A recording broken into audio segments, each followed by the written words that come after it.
Emotional proximity is about surrounding yourself with the right people who perhaps are smarter than you. Certainly the billionaires I know are much smarter than me, and they teach me a lot about real estate.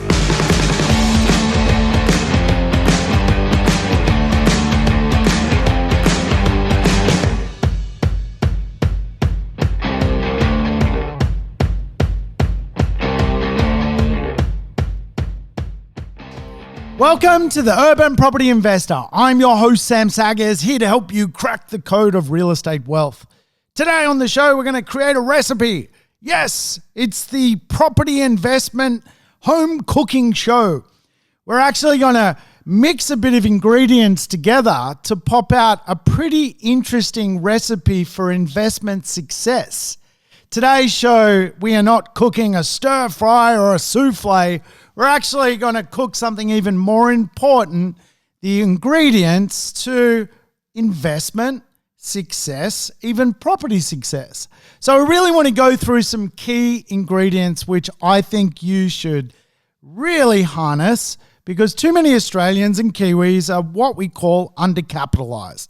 A lot of people have a fear around investment, fear around borrowing money, and really walk through life in a situation where they're simply undercapitalized, meaning they are not putting it out there to create wealth. And by not doing so, they're going to get the result which they're aiming for, which is a result of nothing.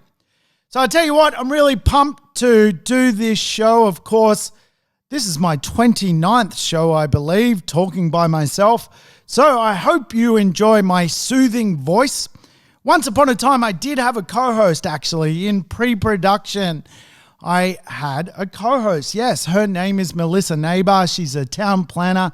She's freaking awesome. However, Melissa could not join me for the podcast series.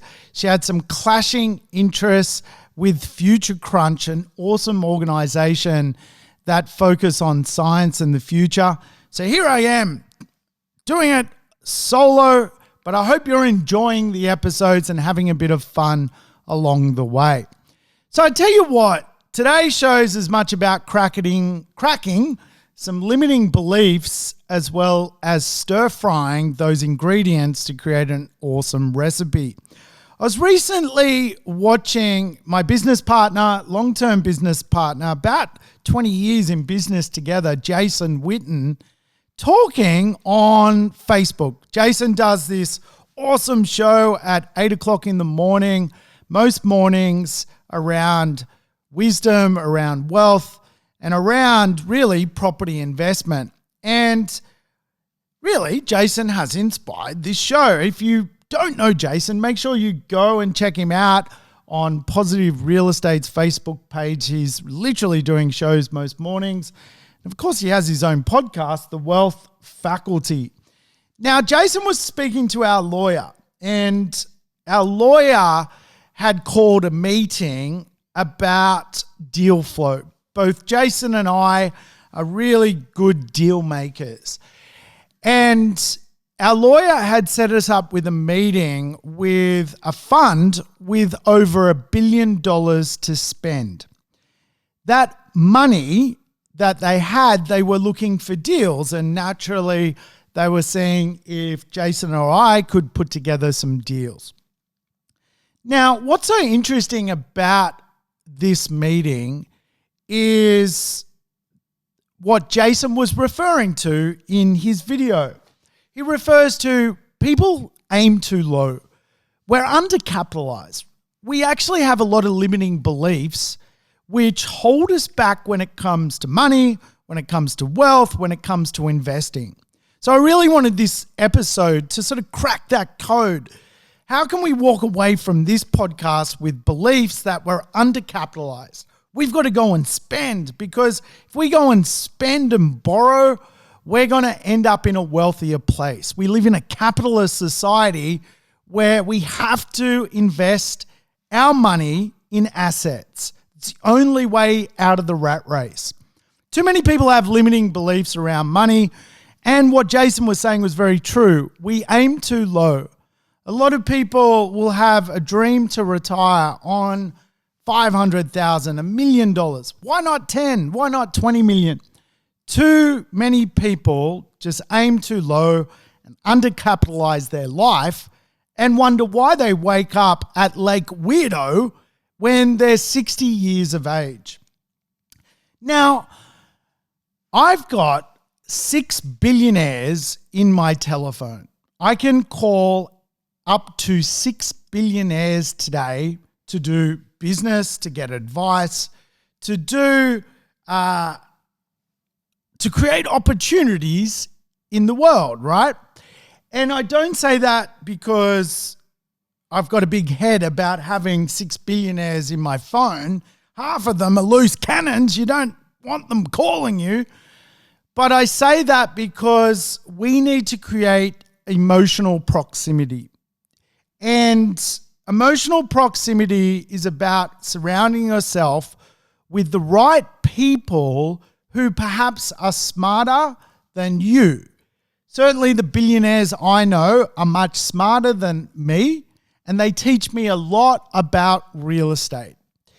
All of them are real estate people. And if anyone's heard my first episode in this podcast was Rich Dad, Poor Dad. I grew up in a neighborhood surrounded by fabulous emotional proximity.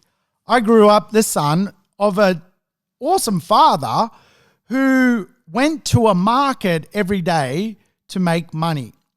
However, my neighborhood, my friends, and in particular one family really guided me using Rich Dad techniques that wealth is about proximity. What are you close to? What people are motivating around you? Now, they don't have to be obviously billionaires or even millionaires. Some people are really motivating to be around and can't rub 2 cents together. Motivation and proximity are really important. And I really think too many people lose friendships over emotional proximity. Some people have been friends their whole life, and then, of course, someone will move further and further away in the same city, and then you just drift apart because you're not close to people.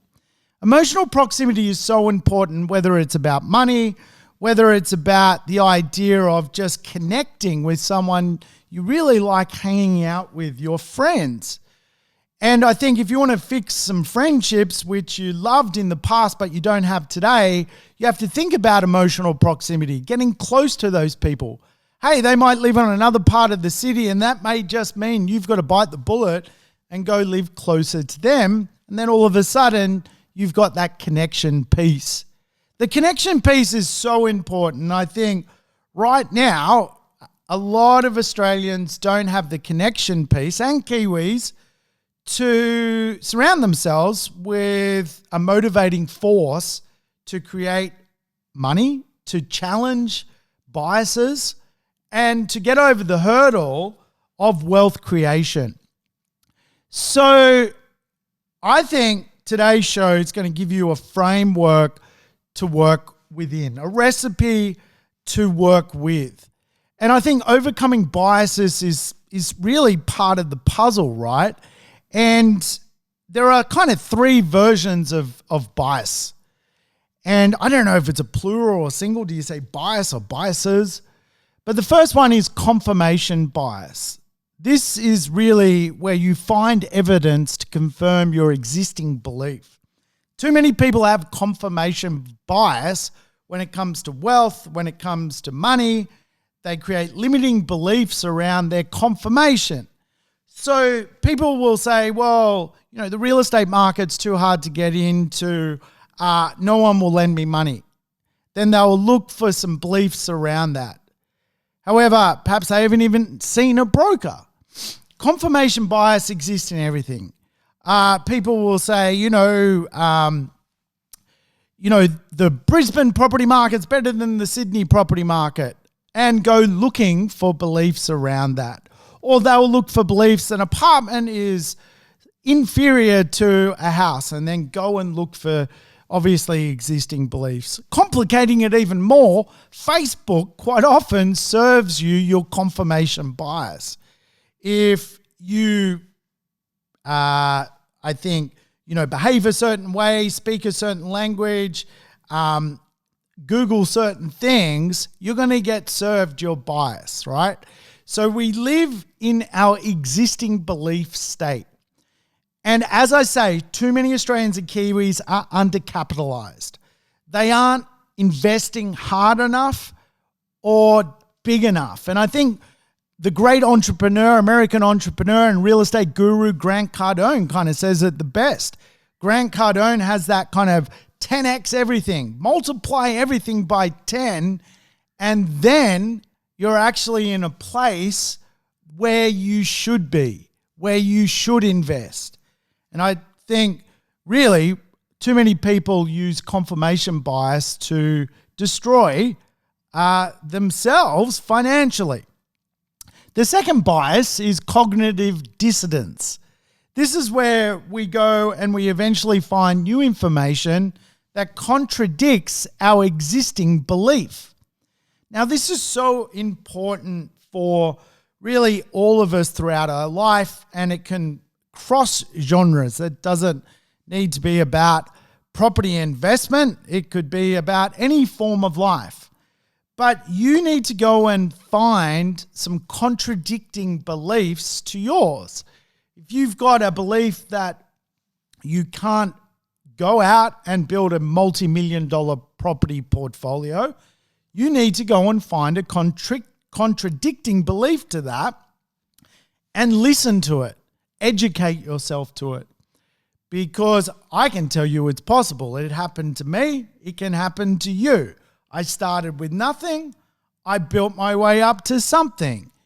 And you can absolutely change your world and the world of people around you if you start to open your ideas. Don't close yourself off to limiting beliefs. I mean, back to Jason's TV show, the limiting belief was there's hundreds of millions of dollars, trillions of dollars out there in the world right now looking for a home.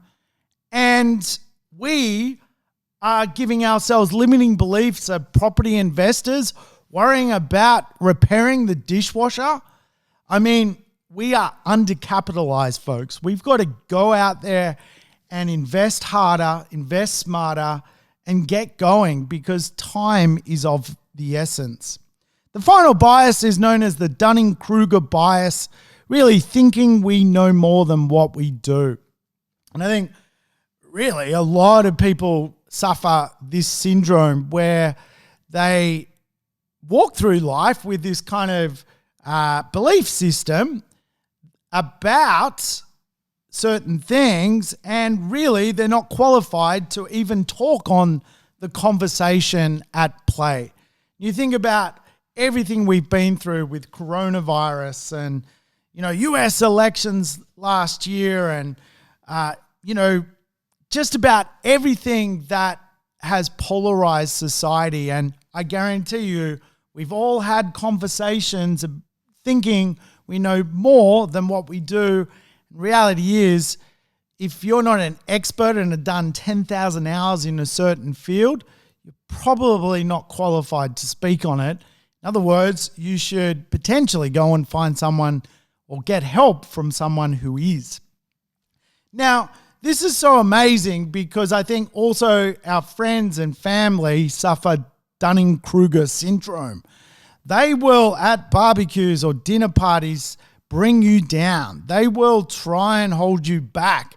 If you go to a dinner with your mum and say, I'm going to invest and turn this into a $5, $7, $10 million property holding portfolio, your parents will probably say you got rocks in your head.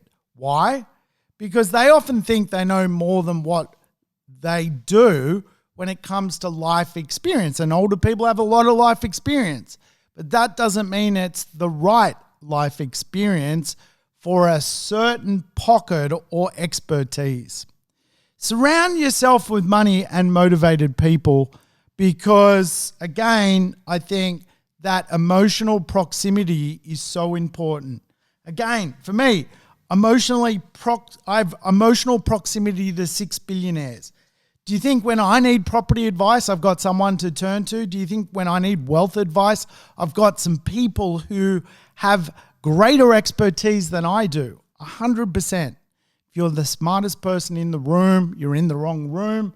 If you're the smartest person in your telephone directory, you need a new telephone directory. So today is about setting some ingredients so you can be successful from investing. And many of the ingredients you can use in other investment asset classes.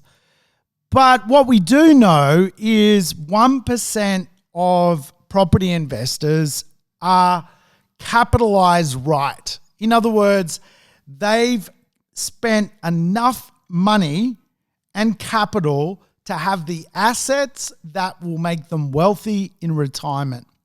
99% of property investors and people in Australia are too undercapitalized. They don't have enough real estate. They don't have enough investments. And we know from statistics just how many people end up on the pension. We don't need any bias around that. There is Bureau of Statistics data which tells us just how many people end up on the pension in both Australia and New Zealand. Now, so much of the puzzle can be solved. And really getting well when it comes to money is all about fixing taxes, making sure you invest, understanding bad debt, understanding poorly set up structures, missing out on bad opportunities, avoiding dumb things to invest in, and making sure that you understand fear and inaction and the cost behind that. So I want to give you some key ingredients because we know in a capitalist world to survive, you're going to have to use capital. That's why it's called capitalism. So you need to spend capital to create assets and eventually create income. You live in a capitalist country, but where there's capitalism, there is also what is known as a therapy economy. Everyone is falling behind, so constantly needs therapy. Capital runs faster than people. Today I was reading the newspaper, the rent increases in Perth this year alone, last year was 6.1%. Capital is moving faster than people's wages. We know that the property market data is looking like it's going to outpace GDP and inflation. Capital is moving faster than people. What then happens is people need therapy because society is running faster than them. And so many people have therapies for all sorts of things. Instead of being fit, we take a multivitamin. Instead of planning our wealth, we react to wealth. You know, aspirins sell really, we are in an aspirin economy. You know, let's fix the headache. And the reason we are is capitalism. It's bloody hard to keep up with it. Capital moves faster than people. Your job is to move as fast as capital. Then you keep up with the rat race. Remember, you are living in a capitalist society and a therapy economy. Just understand that you need some ingredients to create the recipe so you can keep up with capital. And finally, that's why we're here today. 10 key lessons to understanding how to create some ingredients for that awesome recipe. The first ingredient to the recipe, in my view, is leverage and compounding interest. The fact that you can take $50,000 of hard-earned money and savings. Then you go to the bank and say, I've got 50 grand. Can you give me a loan? And the bank, as long as you pass the criteria, will turn your $50,000 into potentially $500,000 is absolutely amazing to me. Leverage is the most misunderstood investment principle. As I say, most people are under-leveraged. They are not throwing enough leverage out there to catch enough growth to ride the wave of investment success. Too many Aussies are under-leveraged right now. And leverage is just such a powerful tool. Even if the market doesn't even go up, the fact that you can take $50,000 and exchange that and get $500,000 is just amazing. And of course, if that $500,000 was to grow by 10%, you would all of a sudden have an asset worth $550,000. And that's where compounding interest comes in, because the next capital growth thereafter is against your $550,000. Albert Einstein once called it the eighth wonder of the world. Compounding returns, and real estate just happens to have the best leverage on compounding returns going around. So don't underestimate this, because up until the 1990s, when banks deregulated, borrowing money was hard.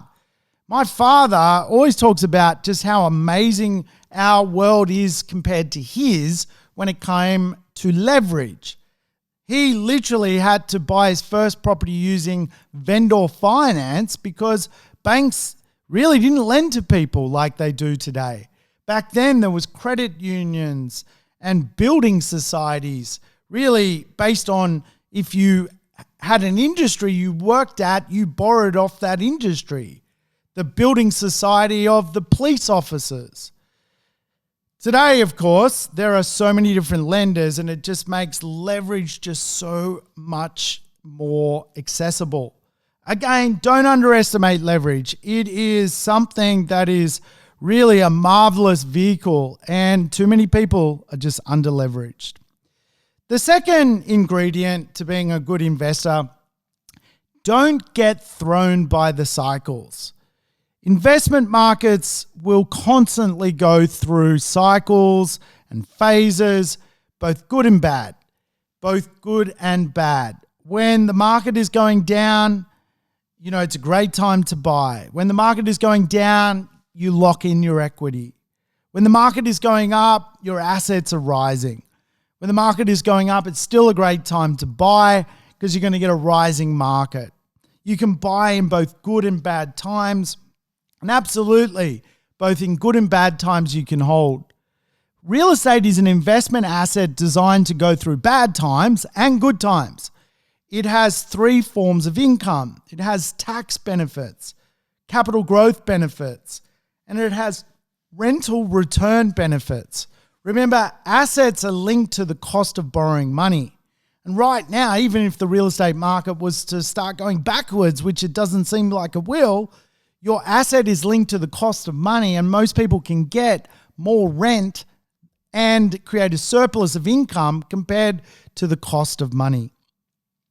Don't get thrown by the cycles. Too many people sit on the fence for way too long and don't spend enough capital to try and be capitalists. They sit 5 years out of the market because the interest rates are too high or property prices seem too expensive. And guess what? All that seems to happen is by the time you get into the market, you are paying more. Too many people are undercapitalized. Invest for the long term. It's the third ingredient to investment.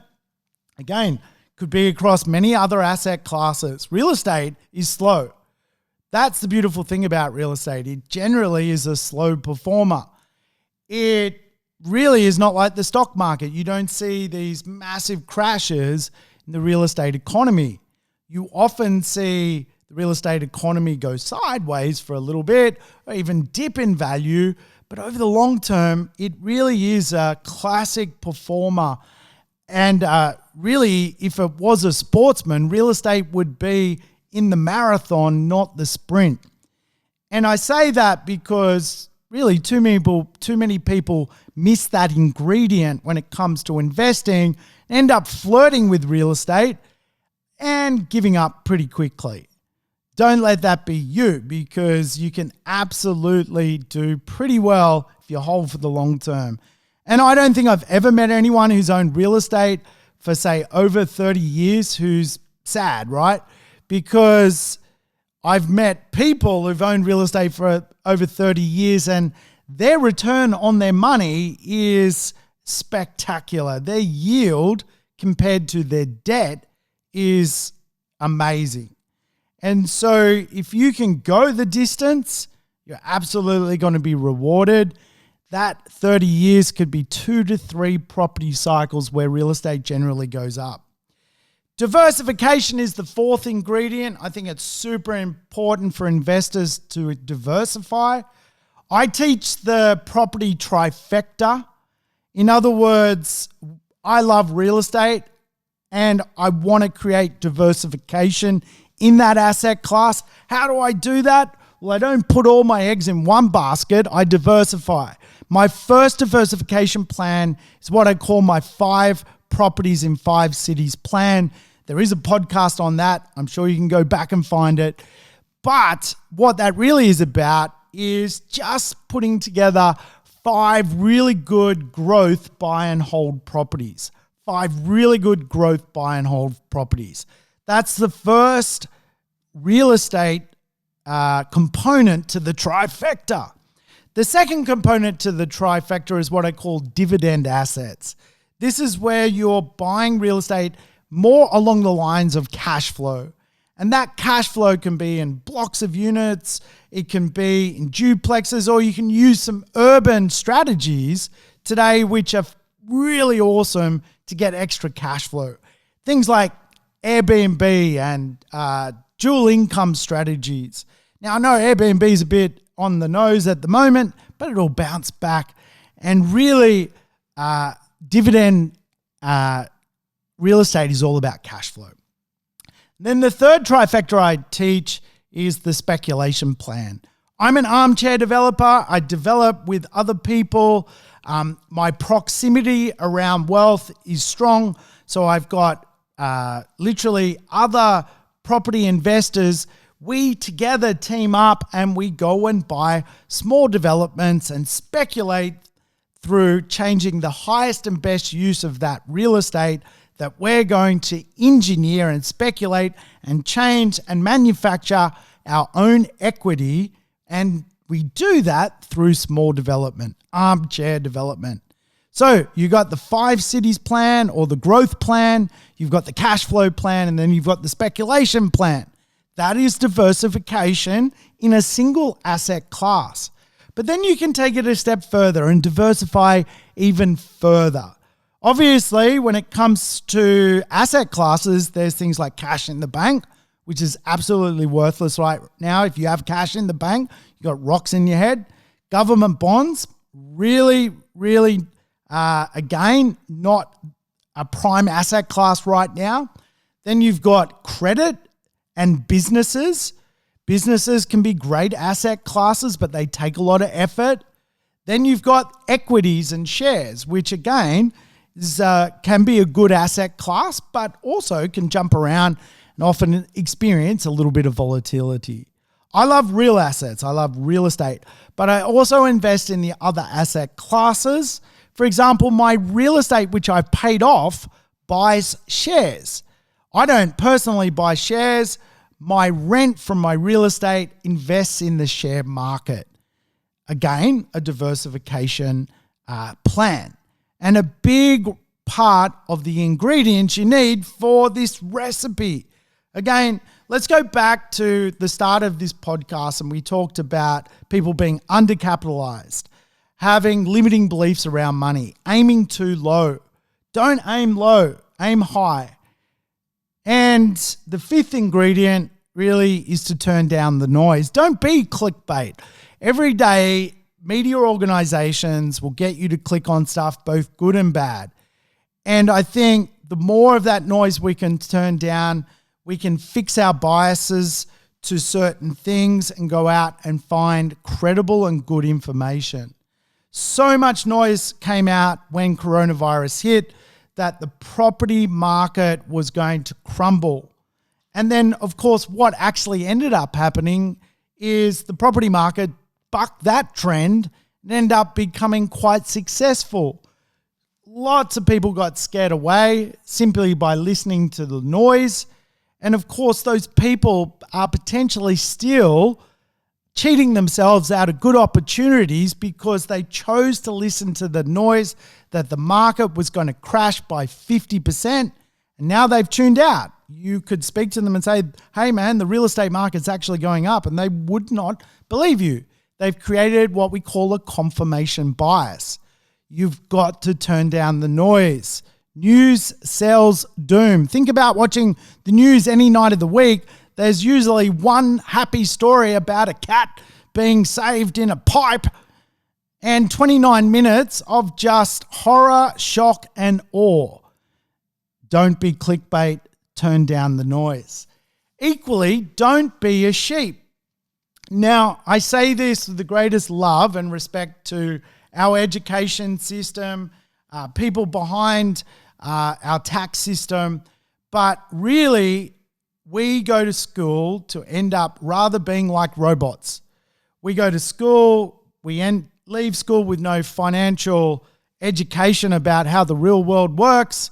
And of course, the score we get from a testing system determines really a lot of what we can choose in higher education. So a lot of people end up doing degrees in things they don't particularly love because they scored a 70 or they scored an 80. And that gets them into a certain category of what is available in the university system. Making it even more complicated, people borrow money, huge amounts of money, to go to university. And then when they leave university, they're already in debt and start their financial life. And of course, what then is kind of the social etiquette is to go out and get a home to start a family. And that home loan just happens to be 30 years long, which is actually very similar to the amount of time most people will really work, around 30 to 35 years. In fact, the harder you work, the more you pay. In our tax system, in a capitalist system, the more you make, the more tax you pay. Now, so many people end up on this treadmill, and it is a bit of a rat race. And I don't, again, want to offend anyone that is the system of the sheep.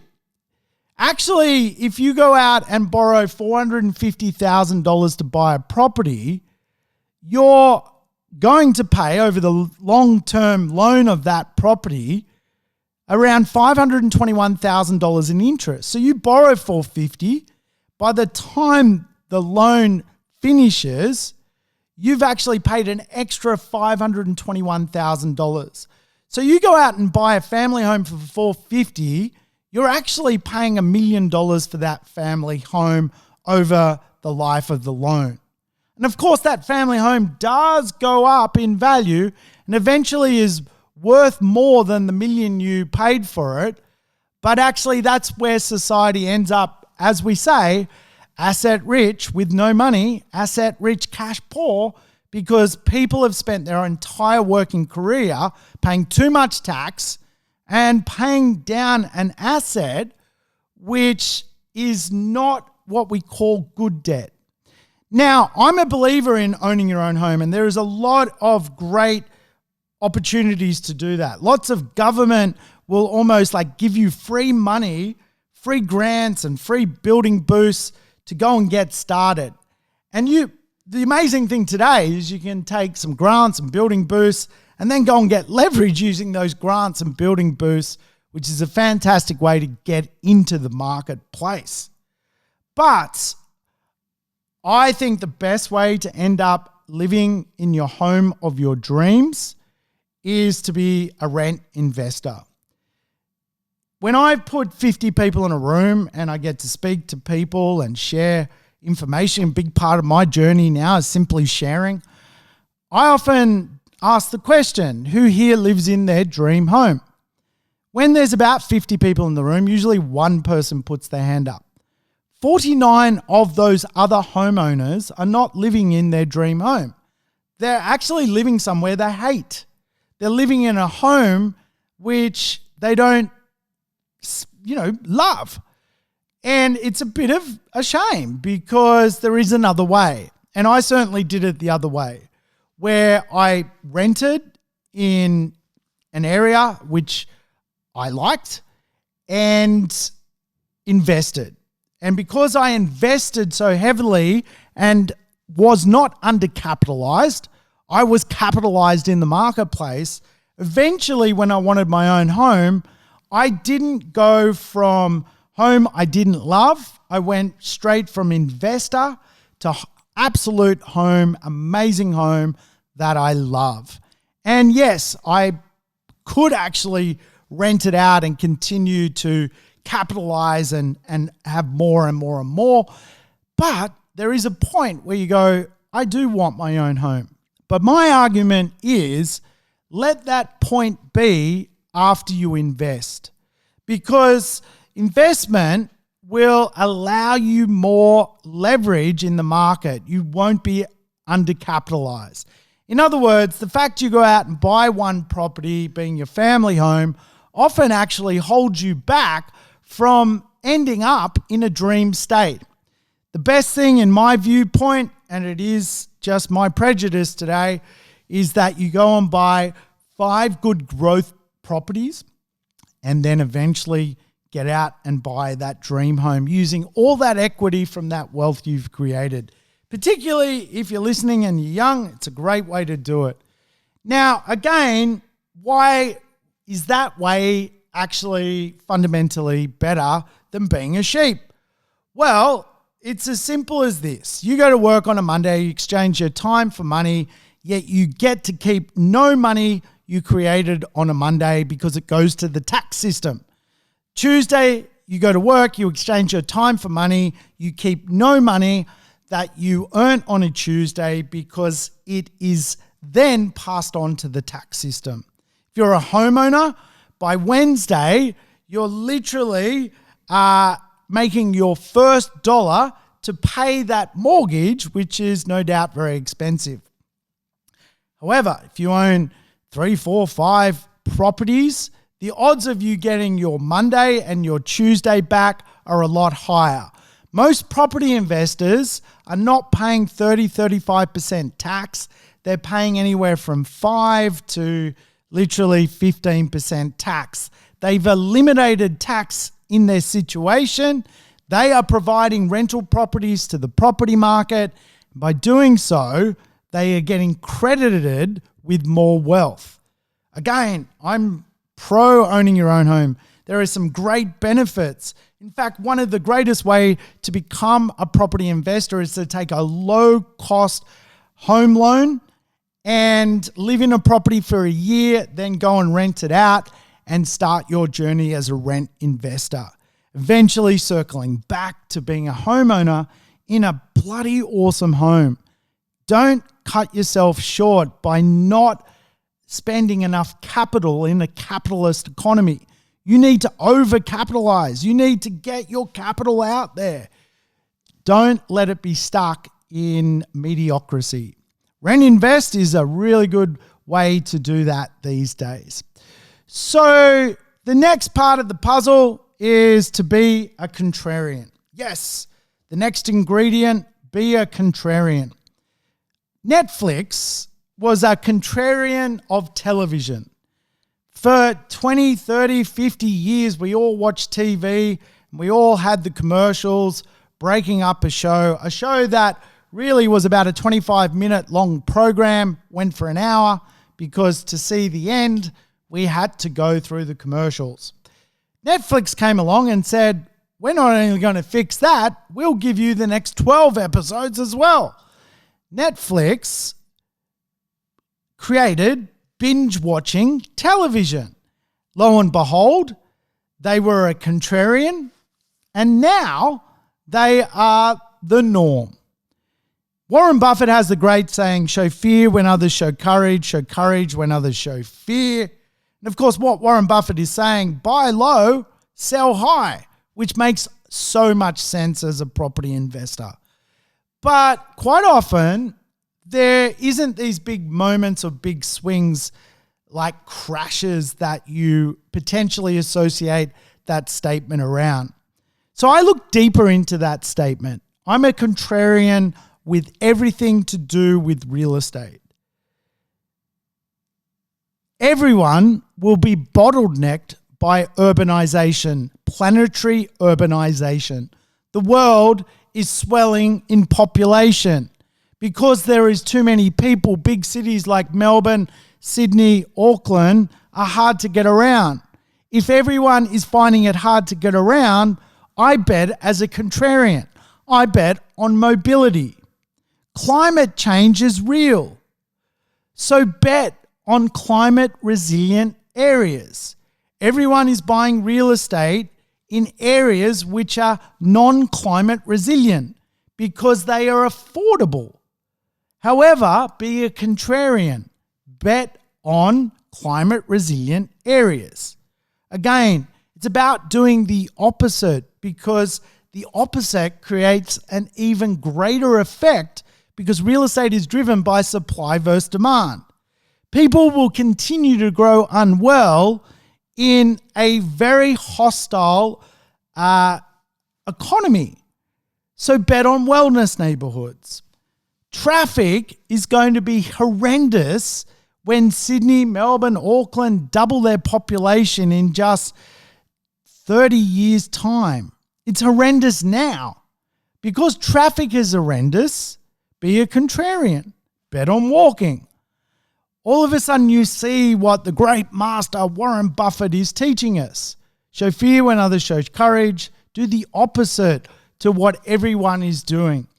I love being an investor contrarian. I think it is absolutely the best way to see growth in your assets. And I'm absolutely a proof in the pudding, so to speak. The eighth ingredient of your recipe is cash flow. Cash flow helps you grow. And I say this because too many people, again, are undercapitalized in the market. And because they're undercapitalized, when you look beneath the surface as to why they are not pushing more capital into the marketplace, it's because they can't service. They don't have enough cash flow. This means having a parallel career, a second job. This means having a parallel business. This means creating more cash flow in your life. You have to do it because the more capital you can get into the market, the better off you're going to be. So a lot of people just don't get enough cash flow rolling in. This may mean you need to change job to get a higher wage. Because you get a higher wage, all of a sudden you can borrow more, so you can push more capital out. Cash flow is a seed to the entire thing. And that can be fixing cash flow in your assets. It could be putting the rent up in your properties. It could be making sure you own real estate with tenants who can sustain rent increases.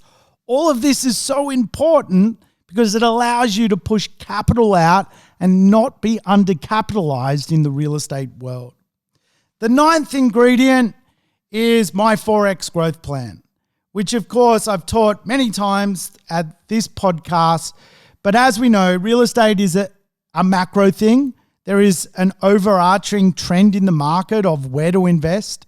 It is a micro thing where you do need to drill down into specific locations and understand and question what's good about those locations, what makes them unique. And of course, at a niche level where the footprint or orientation or elevation or finishes of a property make it different to other real estate. I teach the 4X growth plan, which simply put is buy well, choose a great location, choose a great market on the move, and of course, choose a behavior like orientation or elevation, which is going to add value to the real estate and push it along its journey. So important at a macro, micro, and niche level to use the 4X growth plan so you have the right ingredients for your recipe of property success. And the final ingredient in this recipe, you need to design a planned financial life cycle. So important. Real estate is slow and life is also drawn out. We live for a very long time. The average Aussies and Kiwis are going to hit 90 years of age before they pass away.